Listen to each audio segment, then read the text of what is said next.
Hello students, welcome to my YouTube channel smart study hub.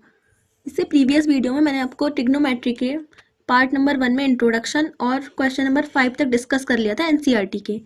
But हमारा 5 questions में थोड़ा सा वॉइस मिसमैच हो गया था, तो आज हम क्वेश्चन नंबर 5 से ही स्टार्ट करेंगे। अगर आपके पास एनसीईआरटी की बुक नहीं है तो आप अपने फ़ोन में भी डाउनलोड कर सकते हैं, या फिर मैं नेक्स्ट वीडियो से सारे क्वेश्चन लिख करके बताया करूँगी। तो क्वेश्चन नंबर 5 है हमारा, given sec theta equals to 13/12। हम पहले इसकी फिगर कंसीडर करेंगे। फिगर बनाने के बाद में जो हमें सेक थीटा है वो हमारा क्या होता है, हाइपोटेनियस अपॉन बेस होता है। हाइपो हमारी वही लॉन्गेस्ट साइड होती है, इट मीन्स की एसी, और बेस हमारा जिस पर हमारा एंगल स्टैंड होता है, तो ये हमारा क्या है, बेस है। और जो स्टैंडिंग लाइन होती है इसको हम हमेशा क्या बोलते हैं, परपेंडिकुलर। नेक्स्ट आ जाइए, A C upon A B equals to 13/12। A C equals to 13 k, A B हमारा 12 के। बिकॉज जो रेशियो होता है वो कभी भी प्रॉपर वैल्यू नहीं होती है, इसलिए हम इसमें या तो के या फिर कुछ भी ऐड कर सकते हैं। तो नेक्स्ट आ जाइए आप, ए C equals to 13 k, A B equals to 12 के। नाउ हाइपो का स्क्वायर इक्वल्स टू बेस का स्क्वायर प्लस परपेंडिकुलर का स्क्वायर। हम इसमें साइड में लिख सकते हैं कि बाय यूजिंग पाइथागोरस थ्योरम।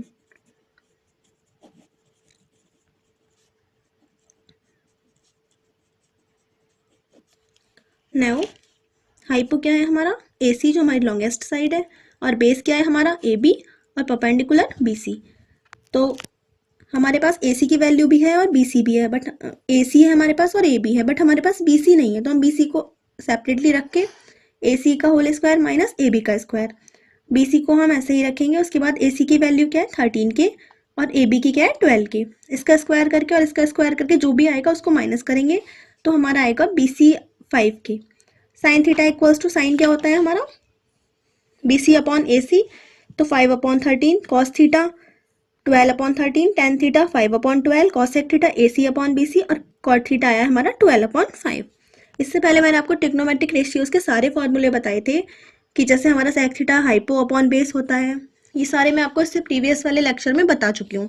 अगर आपको फिर भी कोई डाउट है तो आप मुझे कमेंट करके बता सकते हैं, और आप मैथ्स जब भी करने बैठे कॉपी पेन लेकर बैठे। नेक्स्ट है हमारा question number 6, if angle A and angle B are acute angle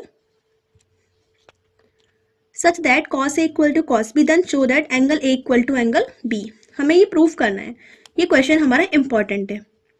जितने भी क्वेश्चंस हमारे प्रूफ करने वाले होते हैं वो क्वेश्चंस हमारे इंपॉर्टेंट होते हैं। तो पहले हम इसके लिए फिगर बनाएंगे। Cos A equal to cos B लेंगे। कॉस ए के लिए कॉस का फॉर्मूला क्या होता है, बेस अपॉन हाइपो। तो बेस क्या है ए सी, और हाइपो क्या है हमारा ए बी।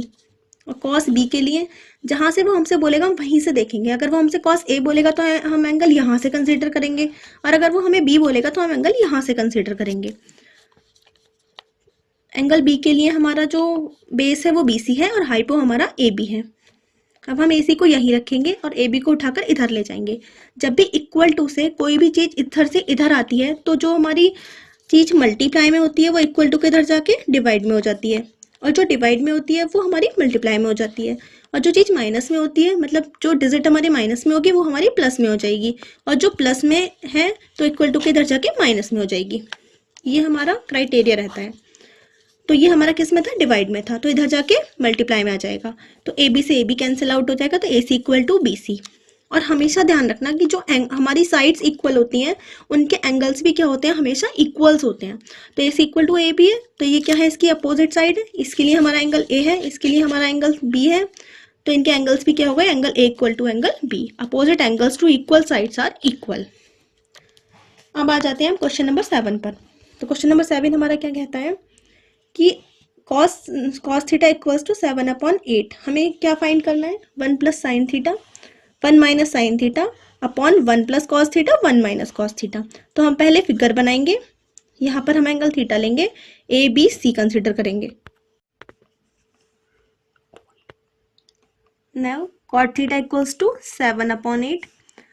कॉट क्या होता है हमारा, base upon perpendicular, equal to base हमारा क्या है ए बी, और परपेंडिकुलर है हमारा बी सी।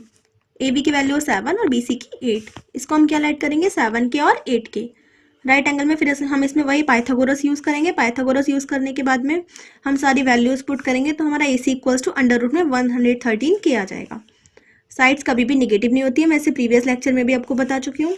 नेक्स्ट आ जाइए sine theta equals to B C upon A C equal to 8 upon under root में 113 and cos theta equals to A B upon A C 7 upon under root 13। Now हमें first part में क्या find करना था, 1 plus sine theta, 1 minus sine theta, 1 plus cos theta और 1 minus cos theta. जो जो इनके वैल्यूज है वो आप पुट कीजिए। साइन थीटा की और साइन थीटा की हमारी वैल्यूज क्या आई थी, 8 अपॉन अंडर रूट 13, तो एक बार हमें प्लस में लगानी है, एक बार माइनस में। सेम कॉस थीटा के साथ करना है, पहले अब हमें प्लस में लगानी थी फिर माइनस में। तो हमारा इसमें जो हमारी आइडेंटिटी यूज होगी वो कौन सी यूज होनी है, ए प्लस बी और ए माइनस बी। क्या होती है इसकी, ए स्क्वायर माइनस बी स्क्वायर। तो ये ए प्लस बी ए माइनस बी, ए प्लस बी ए माइनस बी, तो ए स्क्वायर माइनस बी स्क्वायर, ए स्क्वायर माइनस बी स्क्वायर। जब हम इसको सॉल्व करेंगे, इसके स्क्वायर से रूट कैंसिल और 8 8 जा 16, तो 113 में से 16 जाएंगे तो हमारे ये बचेगा। उसके बाद हमने इसमें ये वाली आइडेंटिटी यूज़ की है तो 49 अपॉन 64 आ जाएगा। नेक्स्ट हमारा क्या था, सेकंड पार्ट में हमें कॉट थीटा, हमारे कॉट थीटा क्या आया था 7 अपॉन थीटा, और हमें फाइंड क्या करना था cot square theta second part में। तो हमेशा ध्यान रखना कि कॉट स्क्वायर थीटा को हम कॉट थीटा का होल स्क्वायर भी लिख सकते हैं। तो cot square theta equals to 7 upon 8 है, तो इसका हम स्क्वायर कर देंगे तो कॉट स्क्वायर थीटा आ जाएगा। तो हमारा फर्स्ट और सेकंड पार्ट दोनों फाइंड हो चुका है। क्वेश्चन नंबर 8 पे आ जाइए। If 3 cot a equals to 4, check whether 1 minus tan square a upon 1 plus tan square a equal to cos square a minus sin square a are not.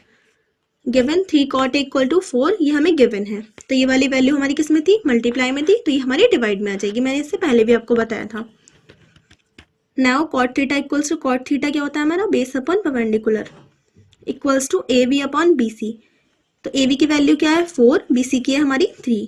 Late A B equals to 4k and B C equals to 3k। If right angle triangle में हम वही Pythagoras theorem लगाएंगे, Pythagoras theorem लगाने के बाद में हम ए सी की वैल्यू फाइंड कर लेंगे। Then sine A equals to B C upon A C, तो हमारा क्या आ गया 3 अपॉन 5, कॉस क्या आ गया हमारा A B upon A C equal to 4 upon 5। Now tan A equals to B C upon A B C की वैल्यू है हमारी 3 और ए बी क्या है हमारा 4। तो एल एच एस क्या था हमारा 1 minus tan square A upon 1 plus tan square ए। तो tan की वैल्यू क्या आई थी हमारी 3 अपॉन 4, तो 1 माइनस ब्रैकेट में 3 अपॉन 4 का होल स्क्वायर और 1 प्लस 3 अपॉन 4 का होल स्क्वायर। जब हम इसे सॉल्व करेंगे तो हमारा क्या आएगा 7 अपॉन 25। अगर स्टूडेंट्स आपको यहाँ पर कोई भी दिक्कत आती है कैलकुलेशन में तो आप मुझे कमेंट करके बता सकते हैं, तो मैं आपको यहाँ पर रफली करके बता सकती हूँ। नेक्स्ट आ जाइए, अब हमारा आर एच एस क्या था, cos square A minus sine square A. Cos A की वैल्यू लगाइए और साइन ए की लगाइए, उनका स्क्वायर कर दीजिए। उसके बाद सॉल्व करके हमारा आ जाएगा 7 अपॉन 25। तो दिस एंड दिस दोनों आपस में क्या आ गए हैं हमारे इक्वल। इट मीन्स कि हमारा L H S equal to R H S आ चुका है। तो 1 minus tan square A upon 1 plus tan square A equals to cos square A minus sine square A. Thank you for watching my video. मेरी video को like share and subscribe करें, और अगर आपको कोई भी डाउट है तो आप मुझे कमेंट में बता सकते हैं। Thank you students.